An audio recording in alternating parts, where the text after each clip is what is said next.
both of us have a great concern for this. We're both immigrants. We both want people to do well. Housing affordability. What are your insights on the state of housing affordability?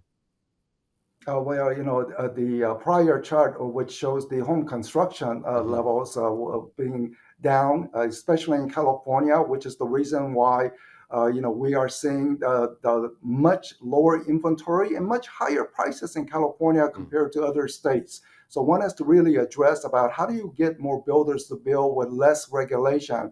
Now we also have to care about what's the right balance with the environmental issues, but we cannot be excessive in restricting Hmm. supply.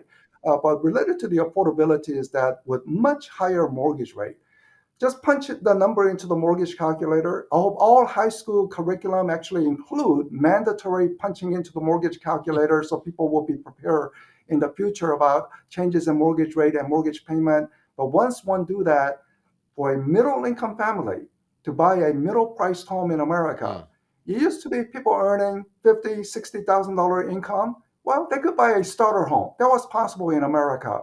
Not today. Hmm. Higher mortgage rate is implying that one needs about $85,000 in income Mm. to buy a starter home. Mm. So this is really the reason why we are seeing decline in pending contracts. Yeah, I was noticing. I actually got this data from you, just showing that you can see the upward trend in 35% right now is the percentage of salary towards a mortgage. Now the good news is, um, as you're projecting through 2025, that should fall to 30%, and by 2030 it should fall to 24%. So that's an encouraging sign. Obviously, not there's a lot of things can happen in wars and pestilence, and things can happen in the next 8 years or so. But right now, it's a very high percentage. In fact, I was just in Toronto, and our average sales price just dipped below 400,000. Their average sales price in Canada is over 600,000.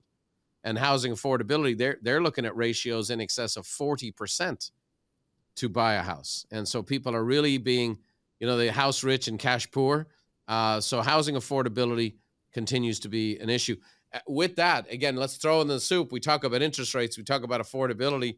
Let's talk about housing prices. And I'd like to talk about the near term, and then a little bit, let's get out a few years and talk about the long term. Um, Again, you shared at the National Association of Realtors NAR annual some stats here and a wonderful graph I'd love you to talk to. But basically, you know, people expect, and there's a lot of articles. I just read something yesterday: prepare for housing Armageddon, housing capitulation. There's buyers who are waiting and saying, I'm just waiting until the prices come down 25% in order to buy. Maybe you could speak to that a little bit about what's happened the last few years and what's happened in the next few years to come. First on the data, data is indicating that this year, once all the numbers are in, that median home price will be roughly 10% above last year. Mm. So people who bought last year certainly is getting gain. I think the key question is, what about those people who bought in spring and summer and now seeing some price decline? Right. Yes, there are some price decline in some markets, and also there are some seasonal factors in it. But as one looks back, the long-term trend, people have to wonder, what was the median price of a home back in 1970, Mm-hmm. 1980? So believe it or not, in 1970, if you don't believe it, talk to your grandmother and they will explain. It was $23,000 for a typical home. Right. And now today's median home prices are closer to 320, Yeah. 350,000. So it just rises. I mean, inflation is a terrible thing for every day, but some asset valuation steadily rise. Home is one of these largest asset most middle class families hold on to. And going into the future, I mean, no one can know for exactly what the future is, but it's not unreasonable to assume, well, prices will be rising because of inflation.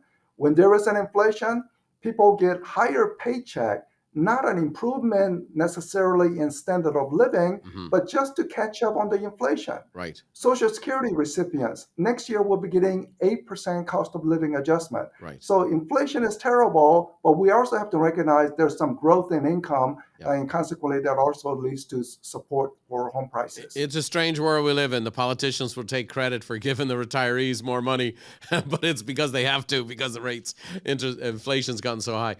So 2022, just to wrap it up, 10% when it's all said and done, January through December, so the asset went up 10%, and that's with an interest rate that went from below 4 to above 7.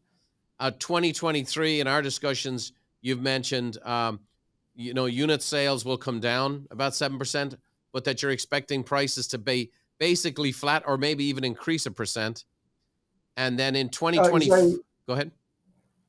it's a nationwide forecast, which means that roughly half of the country will see some gain, Yeah, and other half of the country could see some mild decline. sure. Now, only exception of this forecast is I worry about San Francisco area Yeah, because it's so expensive. I would not be surprised if San Francisco, Oakland region would see 15% price decline, but that would be the one exception. yeah. Most other part of the country, stable prices in Yeah, and essence. even San Diego, like we are, we've become the garden spot, and a lot of Northern California people came down here. But I would also say, we had a 19% increase, and that's bound to level off somewhat, and it's like, okay, we might see 3, 4, 5 points drop. So the areas where they had the highest appreciation, unless there's unusual market conditions, people, moving there. We're seeing that in the obvious transplant markets are Florida, Texas, Tennessee, Arizona, low tax states are Nevada. Those are prospering. Um, and there continues to be price pressures because people are moving from expensive areas. Like Californians go out to Texas and they're still like, hey, this looks like a good deal. They go to Tennessee, New Yorkers go to Tennessee and they're like, I'll take two. And so not great for the locals, but yeah, I like I said, you're as people are preparing for the year because they're hearing all this doom and gloom, Lawrence. Just let's make it clear. We're seeing a drop off in sales. So, and again, we'll talk about this, a 15% drop in the number of transactions this year, overall a 10% price increase. Next year, about a 7% drop in overall transactions, but pretty much hold steady on a national level. And then for 2024, you're forecasting a 10% increase in sales and a 5% increase in prices.